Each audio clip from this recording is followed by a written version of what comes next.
My name is Alvin, and as you guys might know, I love beef. And during the holidays, it's one of my favorite times of the year because that's when I get to go all out. Today, in partnership with Beef, It's What's for Dinner, I'm gonna show you guys one of my favorite holiday beef showstoppers, roast prime rib. So this is king of all beef cuts in my opinion, a prime rib roast. It is 3 bones wide, and if you need a holiday showstopper, a centerpiece for that big meal, I think this is the perfect cut for that. So prime rib roast is where the ribeye steak is cut from. It's super juicy, it's tender, it has a lot of marbling, so it's guaranteed to be delicious. This is a big piece of beef. It definitely can feed a lot of people, but ask your butcher to recommend you the correct size for the amount of people that you're serving. All right, let's get to seasoning. All right, so I'm gonna season this with a lot of salt and pepper. I know it looks like a lot of salt. It's important to really season every single side.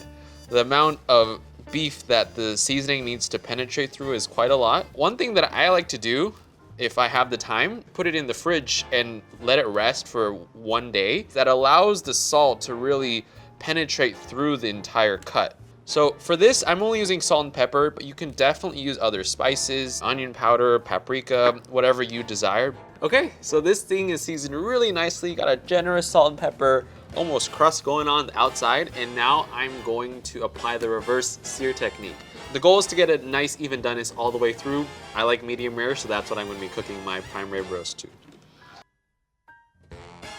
So while my prime rib is cooking in the oven, I'm going to make a garlic herb butter that will go really well with it. So I'm starting with a softened stick of butter so it is nice and malleable.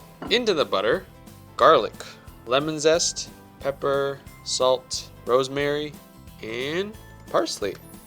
I think these flavors go really well with beef, but they don't mask or hide or overpower any of those wonderful beef flavors. So now, in order to make this into a shape that is easy to cut, I'm going to roll the butter into a log. The goal is to get this into a somewhat malleable log shape. You can do this the day before. It stores well, it freezes well once it's all rolled up.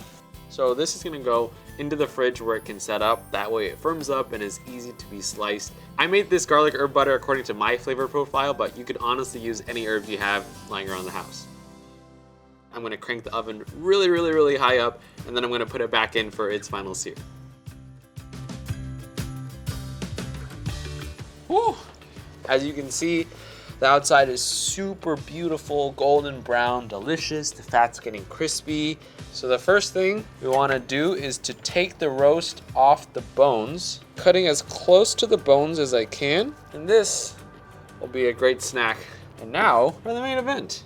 I like when prime rib is carved into almost 1-inch slices. I think having a thick slice is nice. It retains texture, retains moisture, a lot of flavor. Make sure to go against the grain. That'll make sure that the cut of prime rib you serve is more tender. As you can see, it's even all the way through, it's cooked well, and a reverse sear is a good technique for kind of pricey cuts like prime rib because there's little room for error. I'm gonna assemble my perfect plate.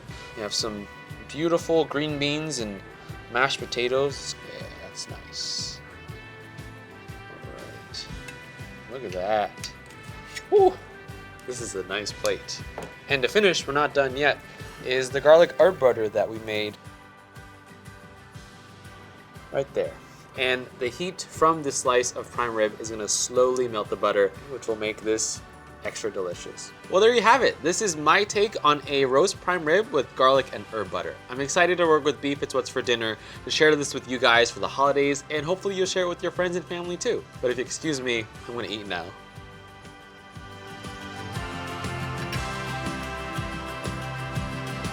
Beef, it's what's for holiday dinner. Well, for me at least. Oh, yes!